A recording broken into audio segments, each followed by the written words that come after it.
कभी सोचा है मरने के बाद पहले 7 दिन में क्या होता है? मतलब जब जनाजा हो जाता है, मिट्टी डाल दी जाती है, लोग घर चले जाते हैं, तब क्या होता है? रूह कहाँ जाती है? कब्र में क्या फील होता है? कोई बताता नहीं, ना स्कूल में, ना मस्जिद में, ना घर पे। आज हम एग्जैक्टली यही समझेंगे, स्टेप बाय स्टेप, इसलिए कि इस्लाम ने यह सब क्लियरली बताया है। और जब तुम समझोगे तो अपनी जिंदगी देखने का नजरिया बदल जाएगा। तो शुरू करते हैं। सबसे पहले रूह कैसे निकलती है? सोचो, एक इंसान है अरमान, 28 साल का, दिल्ली में जॉब करता है, नॉर्मल जिंदगी। और फिर एक दिन अचानक सब कुछ रुक जाता है। यही होता है हर इंसान के साथ, मौत अचानक आती है। अब इस्लाम बताता है कि इस वक्त क्या होता है। प्रॉफिट सल्लल्लाहु अलैहि वसल्लम ने सही मुस्लिम में फरमाया, जब मोमिन की रूह निकलती है, फरिश्ते आसमान से आते हैं, उनके हाथ में नूर की चादर होती है। वो रूह को कहते हैं, आओ अच्छी रूह, सुकून के साथ निकल। और रूह निकलती है बिल्कुल स्मूथली, जैसे पानी बर्तन से बहता है। लेकिन अगर इंसान ने जिंदगी गुनाह में गुजारी, तौबा नहीं की, तो वो फरिश्ते अलग होते हैं और रूह निकलती है तकलीफ के साथ, रुकते रुकते। यहां एक इंपॉर्टेंट बात समझो, रूह निकलने का एक्सपीरियंस डायरेक्टली कनेक्टेड है तुम्हारी जिंदगी से।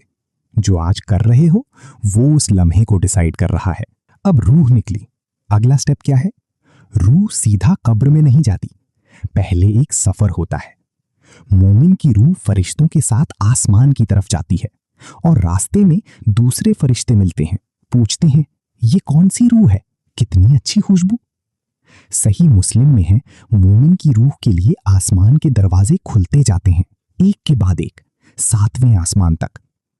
वहां अल्लाह ताला फरमाते हैं, मेरे बंदे का नाम इल्लियीन में लिखो और वापस भेजो जमीन पर, क्योंकि एक काम बाकी है, कब्र।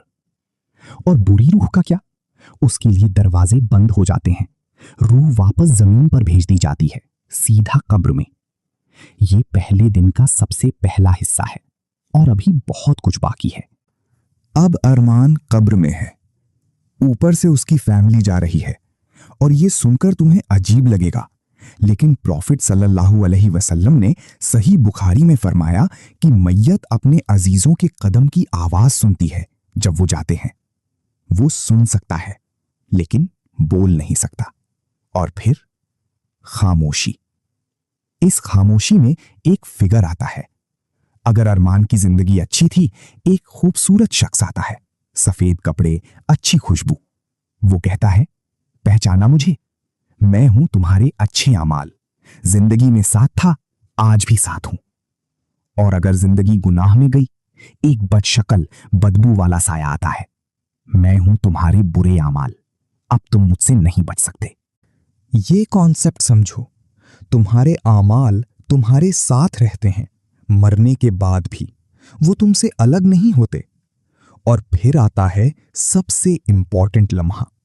2 फरिश्ते आते हैं, मुनकर और नकीर। 3 सवाल पूछे जाएंगे, सिर्फ 3, लेकिन ये 3 सवाल पूरी आखिरत डिसाइड करते हैं।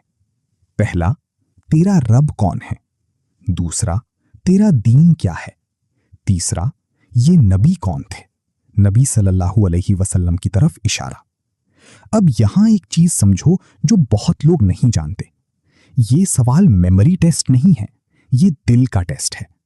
अगर तुमने सच्ची जिंदगी जी, जवाब खुद आएगा, बिना सोचे, दिल से। मेरा रब अल्लाह है, मेरा दीन इस्लाम है, ये अल्लाह के रसूल हैं। लेकिन अगर सिर्फ नाम के मुस्लिम थे, जुबान से, दिल से नहीं, तो उस वक्त जवाब नहीं आएगा, जुबान बंद हो जाएगी। इसलिए स्कॉलर्स कहते हैं, इस्लाम को समझो, सिर्फ नाम के लिए मत रखो। ये सवाल आने वाले हैं, तैयारी अभी करनी है। सवालों के बाद कब्र रिएक्ट करती है। सही जवाब दिया, कब्र खुलती जाती है, इतनी बड़ी कि आंखें जहां तक जाएं, नरम, आरामदेह। एक दरवाजा खुलता है, ताजा जन्नती हवा आती है। प्रॉफिट सल्लल्लाहु अलैहि वसल्लम ने सही मुस्लिम में फरमाया, मोमिन की कब्र 70 गज तक खुल जाती है और नूर से भर जाती है। गलत जवाब दिया, दीवारें सिमटने लगती हैं, पास से पास, यहां तक कि तकलीफ होती है। एक ही जमीन, दो बिल्कुल अलग एक्सपीरियंसेस। क्या डिसाइड करता है? तुम्हारी जिंदगी। दिन 3 से 5 तक कब्र में नूर या अंधेरा होता है। यह कैसे डिसाइड होता है?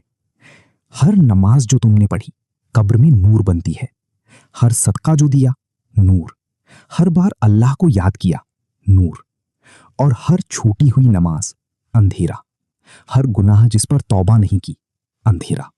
अल्लाह ने सूरे अन-नूर में फरमाया, जिसे अल्लाह नूर ना दे उसके लिए कोई नूर नहीं।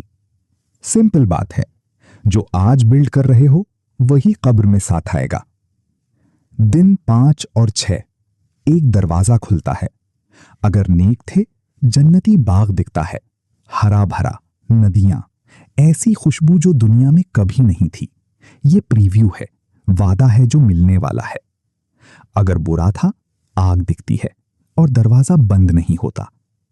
प्रॉफिट सल्लल्लाहु अलैहि वसल्लम ने फरमाया, सही बुखारी, मोमिन की कब्र जन्नती बागों में से एक बाग है और काफिर की कब्र जहन्नम के गड्ढों में से एक गड्ढा। दिन 7, बरज़ख में वक्त। यहां एक अजीब चीज होती है, वक्त अलग काम करता है। अगर चैन में हो, 7 साल, 700 साल, कोई फर्क नहीं। जैसे मीठी नींद, जन्नती खुशबू में, सुकून में। अगर अजाब में हो, हर सेकंड 1 साल जैसा लगता है और ये कयामत तक रहता है। अब 1 मिनट रुको। ये सब सुन के दिल में कुछ हुआ होगा, शायद थोड़ी सी डर, शायद कुछ सोचने पर मजबूर हुआ। ये फील, ये अल्लाह की तरफ से है। ये साइन है कि तुम्हारा दिल अभी भी जिंदा है। और सबसे अच्छी बात, अभी वक्त है। हर वो नमाज जो आज पढ़ लो, कब्र में नूर बनेगा। हर बार अल्लाह को याद करो, मुनकर नकीर के सवालों की जवाब दिल में बैठ जाते हैं। छोटी छोटी चीजें हैं, लेकिन कब्र में इन्हीं का फर्क पड़ेगा। प्रॉफिट सल्लल्लाहु अलैहि वसल्लम ने फरमाया, कब्र आखिरत का पहला पत्थर है। जिसने ये पार कर लिया, आगे सब आसान है। तुम अभी भी यहां हो, सांस आ रही है, बुक अभी भी खुली है। तो आज बस एक नमाज से शुरू करो। अल्लाह तुम्हारी कब्र को नूर से भरे। आमीन।